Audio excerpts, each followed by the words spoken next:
ఎప్పటికప్పుడు తాజా వార్తలను అందిస్తున్న ఏపీ పవర్ న్యూస్ కు స్వాగతం. అనకాపల్లిలో ఎస్సీ ఎస్టీ సోలారైజేషన్ పనులు ప్రారంభం.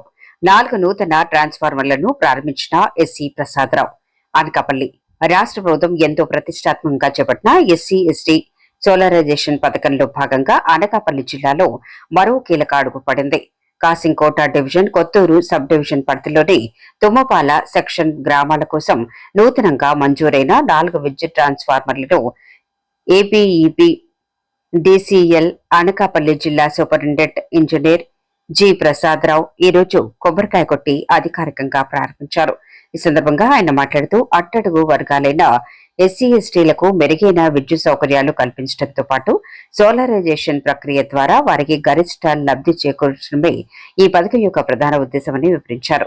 నూతనంగా ఏర్పాటు చేసిన ఈ ట్రాన్స్ఫార్మర్ల వల్ల ఆయా గ్రామాల్లో విద్యుత్ లో వోల్టేజీ సమస్యలు తొలగి వినియోగదారులకు నాణ్యమైన మరియు అంతరాయం లేని విద్యుత్ సరఫరా అందుతుందని ఆయన ఆశాభావం వ్యక్తం చేశారు.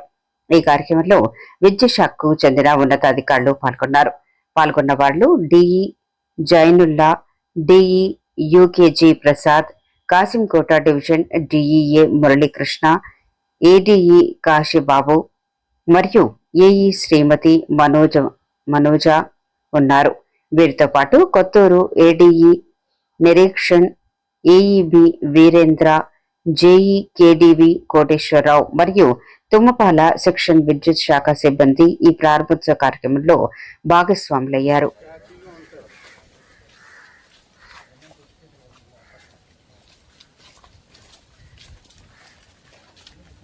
ఈ ఎస్సీ ఎస్టీ హౌసెస్ ఉన్నాయి కదా, వాళ్ళకి గవర్నమెంట్ ఉచితంగా ఈ సోలార్ రూఫ్ టాప్స్ పెట్టే కార్యక్రమం అన్నమాట.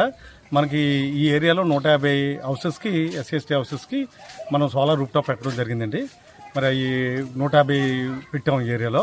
ఇంటూ 2 కిలోవాట్స్ అనమాట, ఒకటి 2 కిలోవాట్స్. సో ఈ జనరేషన్ అయిన పవర్ అంతా తీసుకోవడానికి మేము ఒక 4 ట్రాన్స్ఫార్మర్స్ కూడా 100 కేవీఏలు 63 కేవీఏలు పెట్టడం జరిగింది. సో దానివల్ల ఏంటంటే ఆ పవర్ తీసుకోవడానికి ట్రాన్స్ఫార్మర్స్ కెపాసిటీ పెంచడంతో పాటు మన క్వాలిటీ ఆఫ్ సప్లై కూడా ఈ ఏరియాలో పెరుగుద్ది అనమాట, రిలయబిలిటీ కూడా పెరుగుద్ది. ఈ ఏరియాలో ఉన్న ట్రాన్స్ఫార్మర్స్కి అదనంగా ఒక 4 100 కేవీ ట్రాన్స్ఫార్మర్స్ పెట్టడం జరిగిందనమాట. దానివల్ల ఒక బెటర్గా ఈ ఏరియా అంతా కూడా పవర్ సప్లై ఇష్యూలో బెటర్గా ఉంటుంది అనమాట. సో ఏ విధమైన ఇంటరప్షన్స్ కానీ ఏమి లేకుండా లో వోల్టేజ్ ఇష్యూస్ కూడా రావు, ఫ్లక్చుయేషన్స్ రావు. ఇప్పుడు ఎందుకంటే లోకల్గా ప్రొడ్యూస్ అయిన కరెంట్ అంతా కూడా లోకల్గా ఉన్న వాళ్ళు తీసుకోగా మిగతాది ఎక్స్పోర్ట్ అవుతుంది, బయటకు వెళ్తుంది అనమాట. సో వాళ్ళ సరిపోయేంత పవర్ జనరేట్ అవుతుంది కాబట్టి ఈ ఏరియాలోనే మన క్లీన్ ఎనర్జీ అనమాట.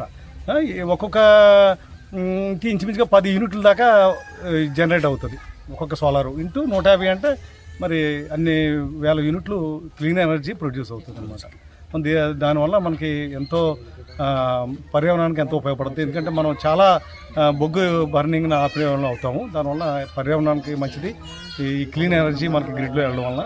సో ఇలాగే 150 ఈ ఏరియాలో చేస్తాం. ఇంకా మీ మండలంలో ఇంకా ఈ సెక్షన్లో ఇంకా చాలా ఉన్నాయి. 500 కదా, 500 ఈ మండలంలో ఉన్నాయి. అవి కూడా కంప్లీట్ అవుతున్నాయి. ప్యానల్స్ అవి ఎలక్షన్ జరుగుతున్నాయి. అక్కడ కూడా వాళ్ళ అవసరాన్ని బట్టి అక్కడ ట్రాన్స్ఫార్మర్ కెపాసిటీ సరిపోతే మేము అడిషనల్గా ట్రాన్స్ఫార్మర్స్ పెట్టి ఆ పవర్ తీసుకుంటాం. దేర్ బై అక్కడ క్వాలిటీ ఆఫ్ పవర్ సప్లై కూడా ఎక్కడెక్కడైతే పెట్టామో ఆ ఏరియాలో అన్నీ కూడా ఇంప్రూవ్ అవుతుంది. ఇక్కడ ప్యానల్స్ పెట్టాము ఇళ్ళకి 150 2 కిలోవాట్స్, ఒక్కొక్కటి 10 కిలోవాట్లు మనకి ఎలక్ట్రిసిటీ ప్రొడ్యూస్ అయ్యి గ్రిడ్లోకి వస్తుంది. వాళ్ళు యూటిలైజ్ గ్రిడ్లోకి వస్తుంది అనమాట. ఈ ఏరియా వాళ్ళు యూటిలైజ్ చేసుకోక మిగిలింది బయటికి ట్రాన్స్ఫార్మర్ ద్వారా బయటికి 11 కేవీలో ఎక్స్పోర్ట్ అవుతుంది అనమాట. అది ఇది ఫ్రీగానే పెడుతున్నారు. మిగతా ఏరియాలో కూడా మనకి చేసే ఇంకా 500 దాకా ఉన్నాయి, అవి కూడా చేస్తారు. Thank you.